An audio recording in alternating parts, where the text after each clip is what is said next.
Бисмиллахи-рахмани-рахим. Вие го слушате седмиот дел од книгата Избрани записи на ветениот Месија. Оваа книга содржи одбрани изерки на ветениот Месија и Махдија, Хазрети Мирза Гулам Ахмад од Кадијана алейхиселам, на разни исламски теми, за Божиот третман кон луѓето кои му се верни, за мисијата на ветениот Месија, потоа за лошото мислење за другите, за објавата, за жртвувањето на Божиот пат, джихад, за животот после смртта, за душата, за вистинската природа на гогите и магогите и така натаму.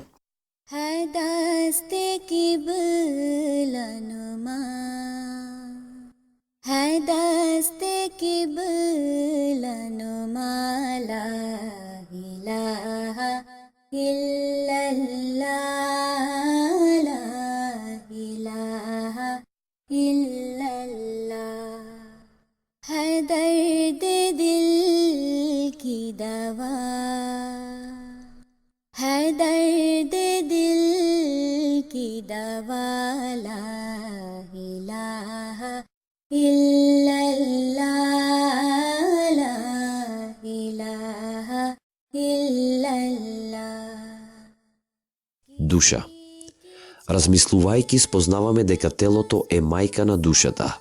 Душата не паѓа од височина во утробата на бремената мајка, туку тоа е светлина која е скриена во течноста на семето на мажот и која се создава со развивање на телото на зародишот.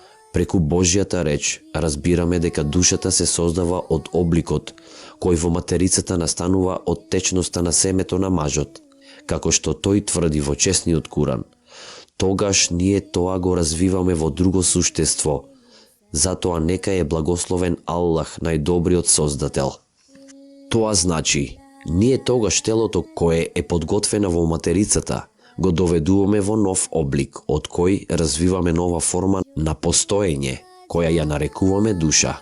Навистина, Бог е извор на многу благослови и тој е таков создател, што никој не му е рамен.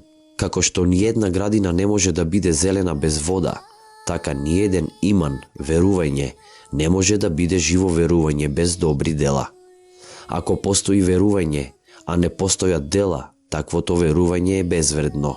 Ако постојат дела, а не постои верување, таквите дела се само покажување. Ова е стварност на исламскиот дженнет, дека тој е сенка на верувањата и направените дела на овој свет. Тоа не е нешто ново што на човекот ќе му биде дадено однадвор. Всушност, човекот дженнетот го стекнува од него, внатре во човекот. Сечи дженнет е негово верување и добри дела, чиј вкус започнува на овој свет. करीब था कि मैं गिर जाऊं बार इस. Живот после смртта. Во исламот ова е многу висока филозофија, дека секој добива едно тело во гроб кое е важно да го почувствува дженнетот и джехеннемот. Ние во потполност не можеме да кажеме од какви материи е создадено тоа тело. Меѓутоа, што се однесува до смртното тело, тоа повеќе не постои. Впрочем, никој не следел дека всушност истото тело е оживеано во гробот. Понекогаш ова тело се спалува и многу пати мртвите тела се чуваат во музеи или долго време се чуваат надвор од гробот. Ако истото тело било оживеано, тогаш луѓето тоа би го виделе, но сепак оживувањето на мртвите јасно се гледа од проучувањето на чесниот Куран. Затоа мораме да веруваме дека човекот може да биде оживеан во друго тело, кое ние не го гледаме. Најверојатно е дека ова духовно тело е создадено од некои високо оплеменети субстанции од оваа тело. И второто тело може да биде опремено со деликатна осетливост на првото тело, бидејќи новото тело е далеку по-префинето од првото тело. Нему вратите за објави ќе му бидат широм отворени. तेरा तो दिल है सनम खाना, फिर तुझे क्या नफा अगर जुबां से कहा. Грев. Всушност, гревот е еден таков отров, кој се раѓа кога човекот нема послушност кон Бога, кога нема побудено љубов кон Него и не го спомнува Аллах, како дрво кое е искорнато од земјата и повеќе не е во состојба да извлече вода од тлото. И како ваквото дрво од ден на ден почнува да се суши и целото негово зеленило се уништува, во таква состојба е човекот, чие срце е искоренето од Божјата љубов и го совладуваат гревови, како ова суша. Затоа во природниот закон постојат 3 вида на лек за оваа суша. Под 1 љубов, под 2 истигфар, односно барење прошка од Аллах. Тоа буквално значи желба да закопа или да прекрие, подсетувајќи го човекот дека се додека коренот на дрвото е закопан во тлото, може да има надеж дека ќе излезат зелени лисја. 3 теуба, што значи понизно да се сврти кон Бога, да бара вода за животот и да му се приближи, и добрите дела да го оттргнат од гревовите. Теуба не е само во зборовите, кулминацијата на теубата е во добрите дела. Сето добродетелство е за дополнување на теубата.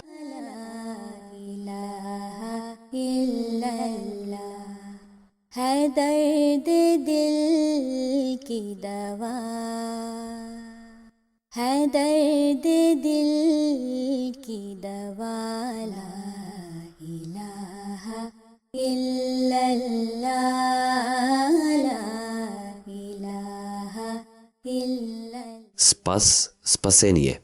Предмет на спасението, како што е објаснето во Инџил, распнувањето на Иса, избавувањето, честниот Куран воопшто не го прифаќа. Инаку честниот Куран го прифаќа Иса како возвишен пратеник, многу драг и близок на Бог, но го представува само како човек. Честниот Куран не признава дека за спас на грешните личности гревот се фрла на невиниот. Исто така, разумот не прифаќа дека Зеид греши, а Бекир е фатен. Дури и овоземските влади никогаш не постапуваат така во врска со тоа. За жал, како што христијаните сгрешиле поради овој вид на спасение, исто така и ариевците зеле дел од оваа грешка. Тие ја заборавиле реалната стварност. Според ариевското верување, покајувањето и барањето прошка се потполно бесмислени, бидејќи реинкарнацијата била пропишана казна во Арија верувањето. Тие веруваат дека додека човекот не пропати разни реинкарнации поради еден грев, кој се казна за тој грев, дотогаш спасението е неможно. Молитви. Кога Аллаховата благодет е блиску и тој обезбедува начин на прифаќање на молитвата, срцето се размекнува и станува топло. Но кога не е време за прифаќање на молитвата, срцето не е мирно и не е наклонето кон Бога. Колку и да се трудиме, срцето не ја покажува желбата. Причина за тоа е што Бог сака да ја спроведе својата волја и никогаш и некогаш ја прифаќа молитвата. Тоа е причина што се дотогаш додека не ги приметам знаците на Божјото одобрување, јас немам многу надеж за прифаќање на молитвата. Во вакви времиња, јас со поголемо задоволство се подчинувам на волјата на мојот Господар, од она кое го извлекувам од прифаќањето на молитвата. Навистина, јас знам дека благословите и плодовите од оваа послушност кон Божјата волја се многу поголеми. Джихад, борба на патот Божи. Исламот никогаш не учил на насилство. Ако внимателно се испита честниот Куран, книгите за хадисите и историските забелешки, и колку и да се проучуваат и внимателно да се слушаат, човекот задолжително стигнува до сигурен заклучок дека обвинувањата против исламот, дека одобрил употреба на сабија за ширење на верата, е бесрамно и потполно неосновано. Ова е мислењето на оние луѓе кои на честниот Куран, хадисите и другите сигурни извори на исламската историја не гледале без предрасуди. Не само тоа, некои отишле и во крајност и без воздржување измислувале лаги и подигале неосновани обвинувања. Јас знам дека брзо се ближи времето кога оние кои се гладни и жедни за вистината ќе бидат известени за нивните лажни обвинувања. Дали може верата да биде опишена како вера на присила кога нејзината честна книга Куранот отворено упатува? Во верата нема присила. गिरा नहीं रही बाकी कोई मेरे दिल की गिरा Можеме ли да го обвиниме тој голем пратеник за употреба на сила против другите, кој 30 години деноноќно ги советувал своите асхаби во Мека да не возвраќаат на злото со зло, туку да се стрпат? Меѓутоа, кога злото на непријателот ги надминало сите граници и кога сите нации настојувале да го уништат исламот, тогаш Божиот гајрет, солидарност, побарал од оние кои дигнале сабја, од сабја да загинат. Инаку, честниот Куран на ниеден начин не учел на насилство во верата. Да било тоа учење на насилство, асхабите на честниот пратеник не би биле во состојба, во време на искушение, да покажат таква истрајност и верност, како искрени верници. Верноста на следбениците на нашиот водач и учител, честниот пратеник салаллаху алейхи веселем, е работа која нема потреба да се објаснува, бидејќи тоа не е скриена работа за никој. Не е тајна дека примери за верност и истрајност биле покажани на такво ниво, што во аналите на другите нации тешко можат да им се најдат рамни. Овие предани луѓе не ослабеле во својата верност и непоколебливост, дури ни под закана од меч. Напротив, заедно со својот голем и чесен пратеник салаллаху алейхи веселем, тие покажале таква истрајност, која човек не може да ја покаже, доколку неговото срце и гради не се опиени со светлината на верата. Значи насилството нема никаква улога во исламот. Сите искрени муслимани кои живееле во светот, никогаш не верувале дека исламот треба да се шири со меч. Исламот од секогаш се ширел поради својата собствена убавина. Затоа, оние кои имаат одлика да бидат наречени муслимани, а сепак веруваат дека исламот треба да се шири со меч, изгледа дека немаат никаква свест за својствените убавини на исламот. Благост кон луѓето. Принципот до кој ние се држиме е во срцето да имаме благост кон целиот човечки род. Ако некој види дека куќата на хинду соседот е во оган и не стане да му помогне огнот да се изгаси, ви ја кажувам правата вистина. Тој не ми припаѓа мене. Ако било кој од моите следбеници, гледајќи дека некој настојува да убие христијанин, а не се обиде да го спаси, јас ви ја кажувам правата вистина. Тој не ни припаѓа на нас. Јас им огласувам на сите муслимани, христијани, хиндуси и ариевци, дека немам непријатели во светот. Јас го сакам човечкиот род со љубов, како што ја има со милосната мајка за своите деца, дури и поголема. Јас сум единствено непријател на лажните верувања, кои ја убиваат вистината. Човечкото сочувство е моја должност. Јас мразам ширк, зулум, лага и секој вид на лоши дела, неправедност и лошо однесување. Тоа е мојот принцип.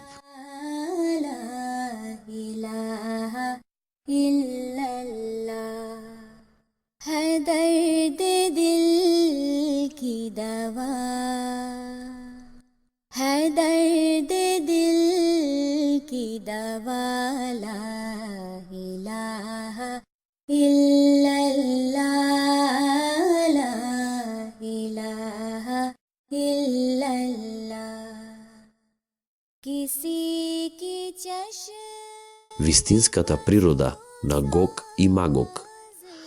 Гог и Магог се нации кои се учители на сите останати нации за користење на огнот. Тие се пронаоѓајки го пронашле на овој занает. Нивните имења истакнуваат дека нивните бродови, возови и други машини ќе се движат со оган и дека своите војни ќе ги водат со помош на огнот. Тие ќе ги надминат сите други народи на земјата во овој занает на користење и служење со огнот. Поради тоа тие биле наречени Јаџуџ и Маџуџ. Затоа е очигледно дека тоа се оние европски народи кои во науката за користењето на огнот се толку вешти, упатени и истакнати што нема потреба од понатамошно објаснување за тоа. Тоа се истите европјани на кои се однесуваат изразите Гог и Магог, кои во старите скрипти им се дадени на израелските пратеници. Во нив дури е спомнато името Москва, која била главен град на Стара Русија. Одредено било дека ветениот Месија ќе се појави во добата на Гог и Магог. Сезона на светлината. Како што гледате дека овошето доаѓа во сезона, исто така и светлината се спушта во свое време. Никој не може да ја спушти додека сама не се спушти, и кога таа се спушта, никој не може да ја изгасне. Неопходно е да има расправи и разлики, но на крајот победата и припаѓа на вистината, затоа што тоа не е поврзано за човекот, ниту тоа е во рацете на децата Адемови. Ова е работа на оној Бог, кој ги менува сезоните, го менува времето. Ова е работа на оној Бог, кој ги менува сезоните, го менува времето и го изведува денот од ноќта и ноќта од денот. Тој исто така ја создава темнината, но тој ја сака светлината. Тој исто така дозволува да се шири идолопоклонството, но сепак неговата љубов е само тевхид, Божјото единство. Тој не сака на некој друг да му биде дадена неговата возвишеност. Откако е создаден човекот до времето кога ќе исчезне, Божјиот природен закон е дека тој секогаш е наклонет кон тевхид, единство Божјо. О Боже, о на сите нешта створителу, ти кој ме штитиш, изопачен да не бидам, ти си обскрбителот, о сакан мој, добродетелу мој, хранителу мој, само од твоите благодети и милости избран сум јас, иако немалку слуги имаше дворот твој. Оние пријателството што го признаа, непријатели станаа, но ти не ме напушти никогаш, ти што ги исполни моите потреби. О сакан мој, никој не ти е равен, прибежиште на мојот живот, мене доволен си ми само ти, без тебе сум ништо. Да не е твојата благост, во прав би се претворил, тогаш Бог знае како и каде таа прашина би се рассеала. Јас кога копнеам на твојот пат, мојот живот, моето тело и моето срце да бидат жртвувани. Не најдов ниеден друг да сака како тебе. Од почетокот јас своето време го трошев под сенката твоја, добростива. Ти на својот скут ме носеше ко доенче. Јас досега не сум видел таква верност во расата човечка како кај тебе. Не постои пријател кој сочувствувал како тебе. Луѓето велат дека безвредниот не бива примен. Гледај, јас не бев вреден, а пак бев примен кај Бог, надворов негов. Толкава е кон мене твојата наклонетост и благост, што до кијаметскиот ден да се избројат, е тешко. हजारों बल के है लाखों इलाज रूहानी मगर है रूह शिफा. Светски религии. Од сите принципи за кои сум бил одреден, еден е тој дека Бог ме известил, дека од сите вери кои се расшириле во светот и се зацврстиле преку пратениците и дури заокружиле еден дел од светот, и кои поминале едно доба, ниедна не е лажна по својата вистинитост и ниеден од тие пратеници не бил лажен. Овој принцип е најпривлечен и дава мир, принцип кој дава основа за помирување меѓу народите и ја помага моралната состојба да веруваме во вистината на своите пратеници, кои се појавиле во светот, било во Индија, Персија или Кина, или било која друга земја, и со кој Бог ги исполнил срцата на милиони луѓе, со почитување и чест и дозволил нивните вери да бидат длабоко вкоренети. Иднината на Ахмадијатот. Јас прогласувам со потполна потврда и сигурност дека јас сум со вистината и дека со Аллаховата благодат победата на оваа поле ќе биде моја. Колку што можам да видам со мојот далекусежен вид, јас целиот свет го гледам под чекорот на мојата вистина. Блиску е јас да добијам голема победа. Затоа што во прилог на мојот јазик, друг јазик зборува и за засилување на мојата рака, другата рака тргнала. Ова светот не го видел, но јас го гледам. Во мене зборува една небеска душа, таа му дава живот на секој мој збор и на секоја буква. На небото почнало возбудување, изовриеност, која од една рака прашина направила лик на кукла, со чии движења се управува од височина. Секој поединец, кон кој вратите на покајувањето се уште не се затворени, наскоро ќе види дека јас не сум од себе. Дали очите кои имаат вид не го препознаваат вистинскиот? Дали е жив оној кој не е свесен за овој небески глас? Бидете сигурни дека ова дрво е засадено со Божја рака. Бог никогаш нема да дозволи да пропаднете. Тој никогаш нема да биде задоволен доколку тоа дрво не го доведете до врвот. Тој ќе се погрижи тоа да биде добро наводнето и ќе изгради заштитна ограда околу него. Така Бог ќе ги благослови моите следбеници и ќе покаже чудесен напредок. Дали вие направивте се што можевте? Да било тоа работа на човекот, ова дрво одамна би било одсечено и никаков трак не би останал од него. Конечна победа. Може би луѓето во светот мислат дека христијанството на крајот ќе се прошири во светот, или тоа може би ќе биде будизмот, кој на крајот ќе преовлада. Но ваквото мислење сигурно е погрешно. Запомнете дека ништо не се случува на оваа земја, додека тоа не се одлучи на небото. И Богот на небото мене ми повтори дека на крајот верата ислам ќе ги освои срцата.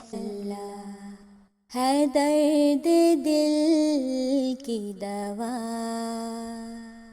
है दर्द दिल की दवा, ला इलाहा इल्लल्लाह, ला इलाहा इल्लल्लाह, ला इलाहा इल्लल्लाह, ला इलाहा इल्लल्लाह. Ова е последниот дел и книгата Избрани записи на ветениот Месија е завршена. Еселаму алейкум.